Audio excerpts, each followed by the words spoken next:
बोलो, गुरु से कभी डरना नहीं चाहिए। उन्होंने कहा कि गुरु से डरना नहीं चाहिए, तो मैंने उनको जवाब दिया, गुरु से नहीं डरना, पर गुरु की अभिनय से डरना। गुरु से, गुरु के। तो उन्होंने कहा कि कोई गुरु का अभिनय करता ही नहीं है, कोई गुरु का अभिनय करता ही नहीं है, और गुरु का अभिनय करने वाला वंचित रहता भी नहीं है। जिसके मन की नहीं होती है, वही अभिनय करने लग जाता है, वही अदवा तदवा बोलने लग जाता है, पर उनके बोलने से वे ही अनंत कर्मों का बंध बांधते हैं, वही कर्म बांध करके दुख के लिए प्राप्त होते हैं।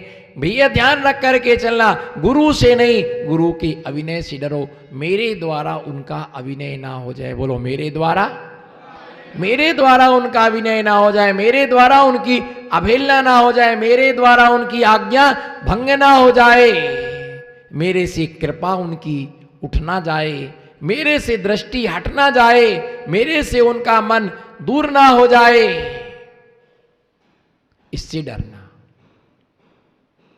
गुरु की प्रसन्नता ही जीवन की सबसे बड़ी प्रसन्नता है। बोलो, गुरु की प्रसन्नता ही सबसे बड़ी प्रसन्नता है। गुरु कह देते कि जाओ, आशीर्वाद है, पीछे मुड़कर के देखने की आवश्यकता नहीं, समझ जाओ कि हमारे सारे मनोरथ सिद्ध होंगे ही होंगे, हमारे सारे मनोरथ सिद्ध होंगे ही होंगे, इसमें कोई शंका का काम, इसमें कोई डाउट नहीं है। गुरु से नहीं डरना, गुरु के अभिनय से डरना, उनके तिरस्कार से डरना, उनकी अवहेलना से डरना, उनकी निंदा से डरना। गुरु किसी को नरक नहीं भेजते, पर गुरु की निंदा नरक में ले जाती।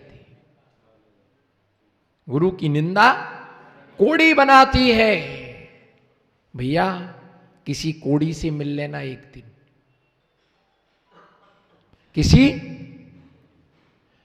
किसी कोड़ी से मिल लेना एक बार। जब ठीक थे ना, इधर देखो हमारे तरफ, जब ठीक थे ना, हम नहीं देते ऐसे महाराजों को आहार। बोलो, हम नहीं देते ऐसे महाराजों को। ठनठनाओ, थोड़ा ठनठनाओ ऐसा। हाँ, इसका नाम है अकड़, इसका नाम है।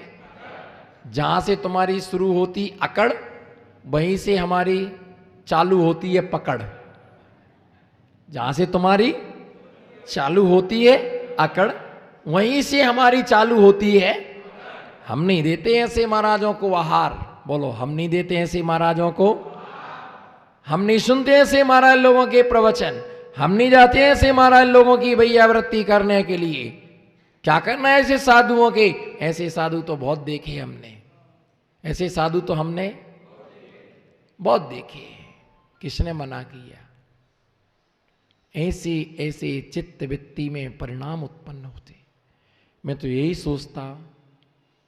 सोचता कि हे भगवान, इनके घर के सामने साधु ठहरे हुए और इनका दुर्भाग्य तो देखो, ये जीव देखो, रात भर का श्रम करके गुरु चरणों की धूल को माथे पर लगाने के लिए आए, और जिनके घर में धूल उड़ करके जा रही, वो झाड़ू से बाहर निकालने लगे। कहां से परमाणु आ गए? कहां से वो परमाणु आ गए? एक तरसता है, एक दूर से भी आता है, एक पास में रह करके भी नहीं आता है। तुम्हारे घर में ठहरे हुए हैं, तुम्हारे आंगन में ठहरे हुए हैं, तुम्हारे पड़ोस में ठहरे हुए हैं, और तुमने उसकी कीमत नहीं समझी। अब ऐसा हम नहीं मानते ऐसे महाराज को। खूब निंदा की, निंदा का दुष्परिणाम निकला, कोड़ी हो गए। क्या हुए? क्या हुए? कोढ़ी हो गए, कोढ़ी हुए, करोड़पति भी हुए। शरीर कुष्ठ रोग से युक्त है। अब जहां भी जाओगे तो चौके से कान पकड़ करके बाहर, आहार दान देने का पात्र नहीं है, अभिषेक करने का पात्र नहीं है, मुनि की बैयावृत्ति करने का पात्र नहीं है, कमंडल पकड़ने का पात्र नहीं है। और मैं तो मनोहर भैया चरण स्पर्श भी नहीं करने देता हूं, चरण स्पर्श भी नहीं करने देता हूं। और ये मुनि निंदा का ही दुष्परिणाम है, मुनि निंदा का ये दुष्परिणाम है। अब उस कोड़ी से एक दिन मिलना, वो कहता पड़गाने खड़े नहीं हो सकते, नहीं, पड़गाने खड़े नहीं हो सकते हैं। जिसे तुझने छू लिया तू बिना सोले का हो गया। सोला वाला भी बिना सोले का। अगर धोती दुपट्टा पहन करके तुमने किसी कुष्टी को छू लिया तो तुम्हारा भी सोला क्या हो गया? बिगड़ गया, तुम्हारा भी सोला बिगड़ गया। अब रही बातें रिश्तेदारी में, कुछ भी निभाओ रिश्तेदारी में। अब मैं कैसे बोलूं, मेरा हाड़ू है जो अभिषेक कर रहा कोड़ी में, कैसे बोलूं वो मेरा? तो किसी का फूफा है, किसी का जवाई है। अब गांव में रहना है, कैसे मना करें अपन? नहीं नहीं नहीं करने तो भाई, कोई बात नहीं, अगले जन्म में तुम्हें भी कोड़ी होना है। जहां धर्म होता है वहां रिश्तेदारी नहीं होती, जहां रिश्तेदारी होती वहां पर धर्म नहीं होता है। अगर मान लो व्यापारी में रिश्तेदारी नहीं चलती है, दीपक भैया कहे की दुकान है आपकी? है हार्डवेयर की। अच्छा, किराने की दुकान किसकी है? ओह, आपकी किराने की दुकान है, थोड़ी रिश्तेदारी निभाओगे? निभाओगे, बहुत बढ़िया। अगर ये रिश्तेदारी निभाए ना, और सारे बहनें, जीजा, भांजे, चाचा, भतीजे सब आ जाएं और एक एक किलो माल तुला के सब फोकट में ले जाएं, तो इनका तो दिवालिया निकल जाएगा। किसी के सोने चांदी की दुकान हो, बुआ आए एक अंगूठी देना भैया, फूफा आए एक चैन देना भैया, बहन आई एक जोड़ी पायल देना भैया, है ना, मौसी आई एक करधनी देना सोने की। अब रिश्तेदारी में हमने तो कुछ, बोलो ना, रिश्तेदारी में तो हमने कुछ कहा ही नहीं, तो क्या हो जाएंगे? धीरे धीरे कंगाल हो जाएंगे। साड़ी की दुकान हो, रिश्तेदार आए और एक एक साड़ी नई पहन करके,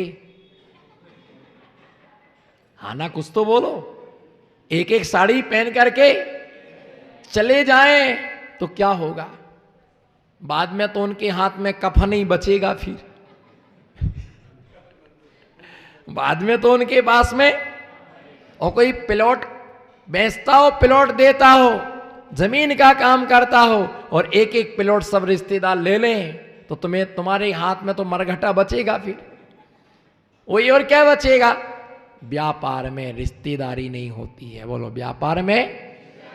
और रिश्तेदार में कभी भी व्यापार नहीं होता। किसी की मिठाई की दुकान है और 2-2 किलो मिठाई लेकर के सब चले जाएं तो क्या होगा उसका? क्या होगा उसका? फिर अरे भैया पैसा तो हाँ इतना हो सकता, ले लेंगे, कहां भगे जा रहे हैं, बाद में ले लेंगे, कोई बात नहीं, दे देना। मांगते नहीं है वो, अपने आप दे जाते हैं, उधार में दे देते हैं। पर पैसा तो चलो एक बार कोई दे देगा, 2 बार कोई दे देगा, 2 साड़ी दे देगा, पूरी दुकान थोड़ी दे देगा। कभी ना कभी तो वो पैसा तुमसे, कभी ना कभी तो पैसा मांगेगा। इसलिए ध्यान रख के चलना, व्यापार में रिश्ता नहीं होता और रिश्ते में। इसी प्रकार से सत्य किसी का रिश्तेदार नहीं। कोड़ी है तो है, बोलो कोड़ी है तो। और उससे पूछो कितना रोता है, महाराज ऐसा आशीर्वाद दो कि जिससे हम महाराजों को आहार दे सकें। ऐसा आशीर्वाद मुझे दीजिए मुनियों की भई आवृत्ति कर सकें, पर ए भव में तो तुझे सजा भोगना ही पड़ेगी, भोगो सजा। भैया मोक्ष ऐसे नहीं मिलता है, मोक्ष के लिए बड़ा परिश्रम करना पड़ता है, मोक्ष के लिए साधना करना पड़ती है, साधना के साथ समता भाव को धारण करना पड़ता। ऐसे मोक्ष के विषय में देखा था, आज मुक्त जीवों का वर्णन हम करते हैं। गाथा श्लोक नंबर 132। विद्या दर्शन शक्ति स्वस्थ पहलाद तृप्ति शुद्ध युजा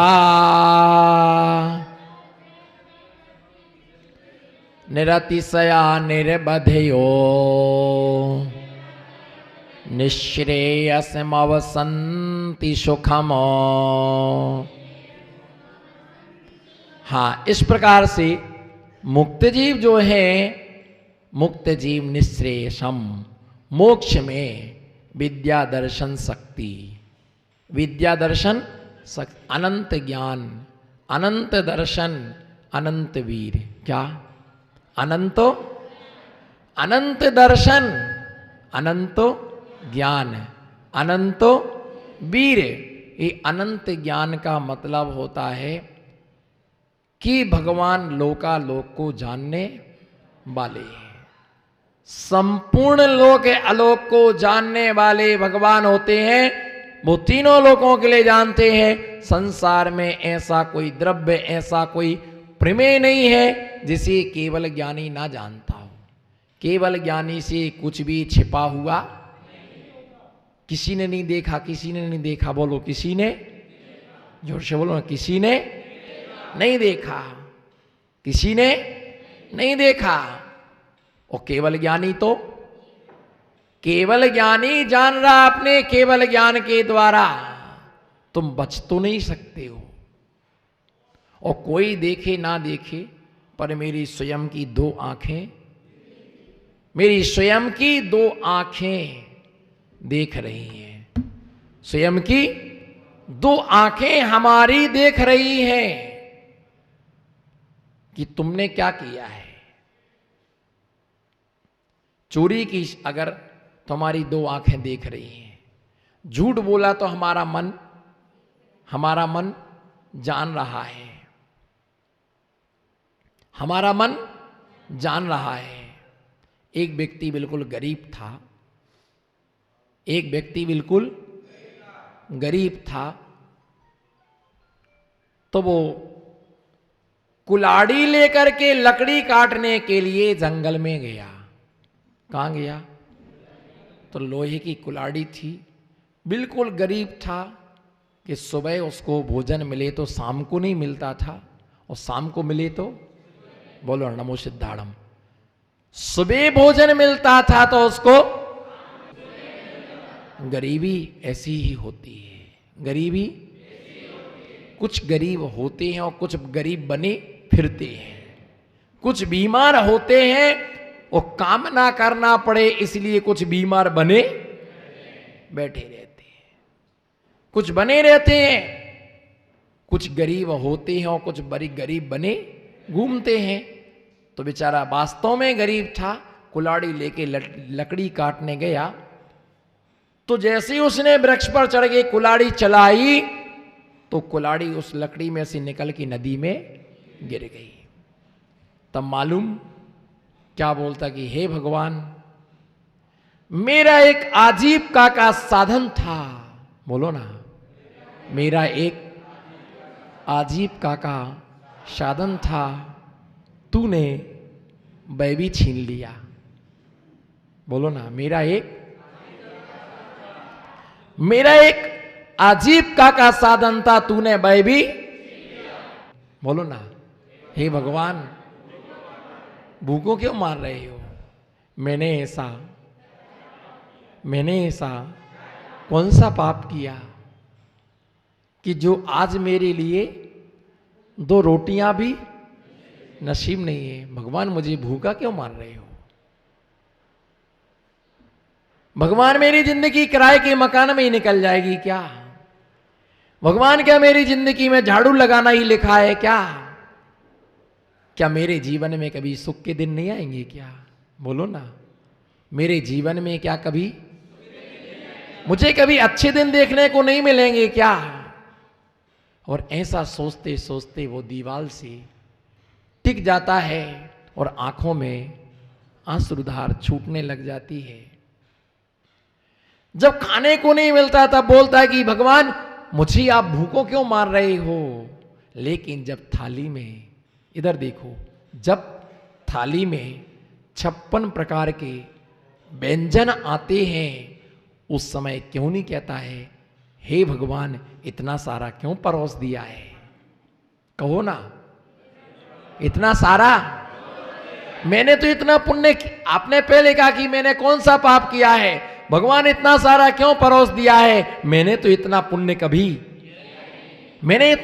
कभी किया ही नहीं, आपने इतना सारा क्यों परोस दिया है? उस समय तो 36 इंच का सीना ठोक करके कहता है ये मेरी पुण्याई है। बोलो ये मेरी तो वो तेरी पापाई है,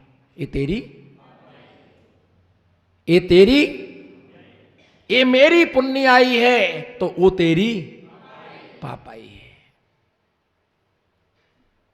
पाप उतना करो, बोलो पाप उतना करो, जोर से बोलो, पाप उतना करो जितना तुम में दुख सहन करने की, हाथ उठाओ ना, पाप उतना करो जितना तुम में दुख सहन करने की शक्ति हो, और धर्म उतना करो तुम जितना सुख चाहते हो। धर्म, पाप उतना करो जितना